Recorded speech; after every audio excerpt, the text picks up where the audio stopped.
Current ने ली 14 गायों की बलि। ये हमारा थंबनेल है, उसकी हेडिंग भी ऐसे ही है। क्यों हमने ऐसा थंबनेल बनाया और हेडिंग लिखी?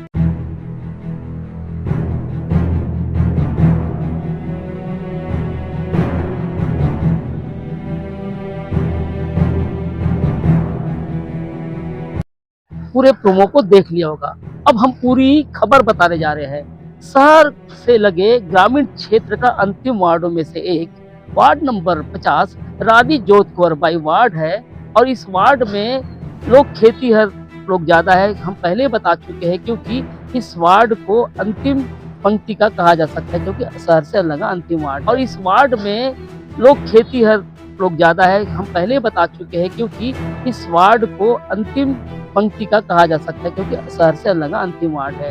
कल शाम के बिजली पानी और तूफान आया और बारिश के बाद जो स्थिति हुई वो होती रही होगी, लेकिन सुबह जब गाय अपने घरों से या कोठार से निकलती है, कोठों से निकलती है, जो बना होता है वहां से निकलती है तो खेतों को ओर जाती है और खेतों को ओर जाने के बाद चारा वारा ढूंढती तक वो चर लेते खा लेते, मतलब वो उनका हिस्सा है। तो आज भी ऐसे ही कुछ हुआ। लगभग 100 से अधिक गाय खेतों की ओर गए और उन्होंने चारा अपना जो था वो खाने का प्रयास किया। इसी दौरान करंट की चपेट में आ गई और बताया जा रहा है कि करंट की चपेट में आने की वजह है 4 जो विद्युत पोल है जो इस खेत से गए थे वो टूटे पड़े थे और टूटने की वजह से वो विद्युत प्रवाह वही हो रहा था, मतलब करंट की सप्लाई हो रही थी और गाय चरने के साथ साथ करंट की चपेट में आ गई और उसके बाद वही वो बेचारी खत्म हो गई। हो सकता है कि ये गायों की संख्या ज्यादा हो सकती है थी मौत की, लेकिन ऐसा नहीं हुआ तो अच्छी बात है।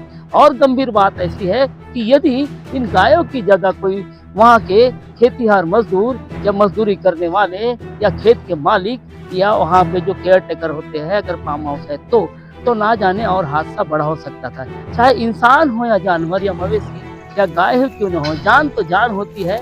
और 80% पोल जो है खराब होने की सूचना दे रखी थी वहाँ के पार्षद या फिर वहाँ के खेतों के मालिक ने, ऐसा उसने कहा है। तो कहीं ना कहीं ये प्रश्नवाचक चिन्ह खड़े होते हैं कि बेजुबान जो जानवर है उसकी जो मौत हुई है और जो मौत की वजह है विद्युत मंडल, और विद्युत मंडल पर इतना सारा फूटा नहीं गया है या फोड़ा नहीं गया है, वो हकीकत के तौर पे उन्होंने बोला है जो उनका दंश है। क्योंकि 4 पोल गिरना और बारिश के आसपास पहली बारिश है जो छुटपुट हुई है और उसके बाद सीधे 14 गायों की मौत अपने आप में विद्युत मंडल पर प्रश्नवाचक चिन्ह खड़ा करती है। क्या मुआवजे की राशि उन किसानों को मिलेगी क्योंकि जान तो वापस नहीं ला सकते। आप देख रहे थे ओनली नेशन। आपके सुझाव और विचारों की दरकार है क्योंकि जैसी बारिश आएगी ऐसे हादसे और भी हो सकते हैं। तो क्या विद्युत मंडल ऐसे हादसों के पहले सबक ले सकता है? और नहीं लेगा तो फिर भूख देगा कौन? ये क्या है, 50 साल पुराना पुल है ये, और पूरे पुल जो है पूरे जर्जर। मैं बिजली प्रशासन को इतना बोल रहा था, बार बोल रहा था, मैं बताने के बावजूद, बोलने के बावजूद यहाँ आया आता है बिजली प्रशासन कई बार आता है, आता ही रहता है, घूमते रहते फील्ड है उसका, लेकिन वो लोग ध्यान देते नहीं। वो लोग ये बिजली विभाग का मतलब लापरवाही है बोले जाती है।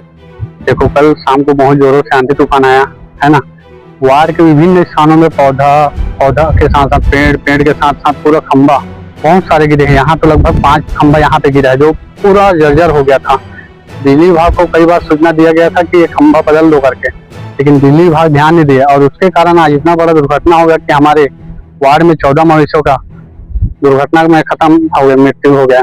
तो कहीं ना कहीं ये दर्शाता है कि विद्युत विभाग की घोर लापरवाही का ये नतीजा है जो आज 14 मवेशियों की जान चली गई है। देख लीजिए पूरा पुल जितना टूटा है ना, पूरा ऊपर से टूटा है, जो 80% पूरा खराब हो गया था। उसके कारण पूरा 1 2 3 4 पुल पूरा टूटा हुआ है। विभाग को फोन लगाया, उसके बाद आधी घंटा बाद गाड़ी वाले भेजे और विद्युत विभाग वाले वहीं से रोड से ही लाइन बंद किया और चले गए, देखने भी नहीं आए कि क्या हादसा हुआ है, कितना पोल गिरा है करके।